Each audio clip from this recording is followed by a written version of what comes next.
Good evening, everyone. My name is Zainah Shahid, and I will be presenting my process pitch introducing the Tremonti Love apparel brand. This brand is focused on providing exclusivity and individuality within the designs of our brand and ensuring that our customers feel like they are heard. We couldn't first build this brand without validating our customers. So we did this with 2 different rounds of surveys because it was hard reaching out to people and interviewing them. The first round of surveys consisted of 18 to 24-year-old college students who were into fashion. We found out that they buy clothes monthly, but they were very concerned about affordability because, of course, we're in college and it's not cheap. They did not care about sustainability much, which was very interesting. But they were interested in unique items and styling outfits. So this kind of helped us because it meshed well with our goals of versatility and just setting ourselves apart from different brands with our unique designs. The second round of interviews consisted of 20 to 34-year-old fashion conscious people. So we narrowed our audience down to specifically streetwear so that we could get a clear, concise idea of where we want to go as a brand and what we're looking for in our customers so we know what to ask. These people actively purchase from boutiques, online stores, and secondhand stores to combat the fact that most designs that they see are mass produced and everybody's wearing them. And to help them, set them apart from the masses, they do shop in underground stores. These people expect to pay a premium for high quality and exclusivity, which was a great deal because we're kind of shooting for mid to high end prices. Yes, our target audience will be people in those tax brackets. These people use social media to discover products and they value individuality. So after all of that, we kind of got an idea of our validated customer and problem. So our ideal adopters may be fashion conscious 20 to 30-year-olds because they can afford it and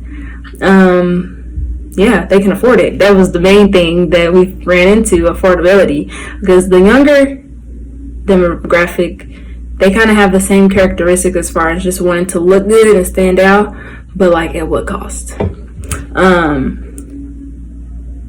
They value unique designs and brands, but they're frustrated with repetitive designs.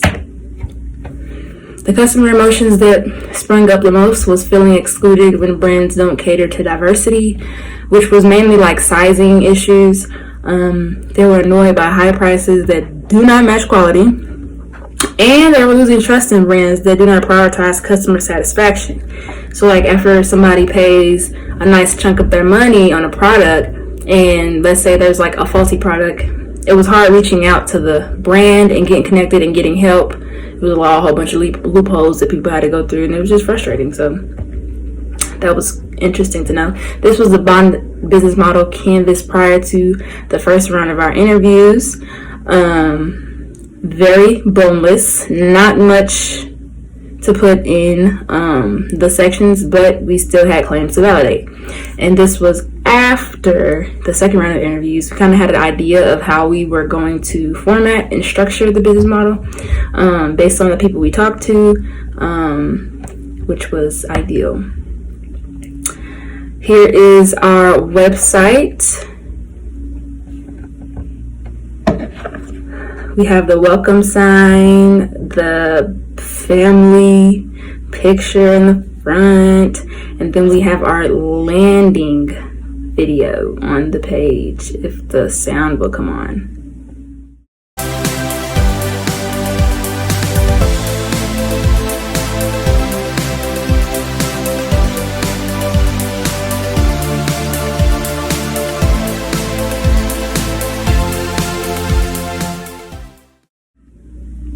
Lovely. Then we have our collections. And then, yeah, this was actually fun to make because I kind of got to see what it would look like in real time. But yeah, this was our draft of the site.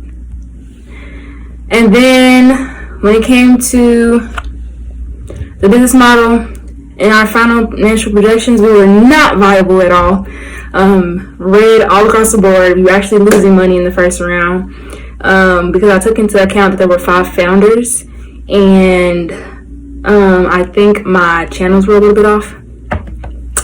But there were a lot of recommendations from AI, including like how to price, who our most critical employees will be, so I can get rid of all the fluff, and then kind of just how many people actually we're going to reach through our channels, kind of giving me an estimate on that. So through that, I incorporated that in the optimistic section of the financial projections was viable, but the other sections were not. So still some work to be done, not at all mad at it. But yes, there's still a lot of experiments to be made so that we can figure out how to be completely viable moving forward. And thank you so much for your time and consideration.